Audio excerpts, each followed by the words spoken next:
ഇതെന്നെ ഇവിടെ ചെയ്യുന്നേ?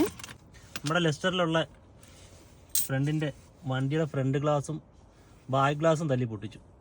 അപ്പം അവന് ഫ്രണ്ടിലാണെ കോയിന് മൂന്ന് പൗണ്ട് എങ്ങാണ്ട് ഫ്രണ്ട് ഇട്ടിട്ടുണ്ടായിരുന്നു. അത് ആ 3 പൗണ്ട് എടുക്കാൻ വേണ്ടി ഇവർക്ക് കള്ളു കുടിക്കാനും ഒക്കെയാ.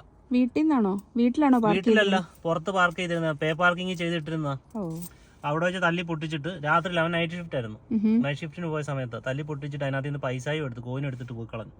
അപ്പൊ റോബിൻ എൻ്റെ അടുത്ത് പറഞ്ഞു ഫ്രണ്ടിൽ ഒരു സാധനം ഇടരുത്, ഇവന്മാർ കണ്ടു കഴിഞ്ഞാൽ ഇവന്മാർ അത് എടുക്കാൻ വേണ്ടി പൊട്ടിക്കുമെന്ന്. 1 രൂപയാണെങ്കിൽ ആ 1 രൂപയ്ക്ക് വേണ്ടി ഗ്ലാസ് തല്ലി പൊട്ടിക്കും. അപ്പൊ ഇതാണെന്നുണ്ടെങ്കിൽ ഞാൻ ഐസ് സ്ക്രാപ്പ് ചെയ്ത് കളയാൻ വേണ്ടി വെച്ചിരുന്ന, ഇത് വാലിഡിറ്റി ഉള്ളതല്ല. അപ്പോൾ ഇതും എടുത്ത് മാറ്റണം, അല്ലെന്നുണ്ടെങ്കിൽ ഇവന്മാർ ഇതിനു വേണ്ടി ഇതൊക്കെ തല്ലിപ്പൊട്ടിച്ച് കഴിഞ്ഞാൽ നമുക്ക് വലിയ നഷ്ടം വരുന്നേ. അതേപോലെ തന്നെ ഈ കോയിനെ ഇങ്ങനെയുള്ള സാധനങ്ങളൊന്നും ആരും ഫ്രണ്ടിൽ ഇടാതിരിക്കുക കേട്ടോ. ഇട്ട് കഴിഞ്ഞാൽ ഇതുപോലുള്ള പണി കിട്ടും. പിന്നെ അവനാണെങ്കിൽ വാൻഡലിസം എന്ന് പറഞ്ഞ കവറുണ്ടായിരുന്നു, അതുകൊണ്ട് അവന് ഗ്ലാസ്സിന് ഇൻഷുറൻസ് കിട്ടി.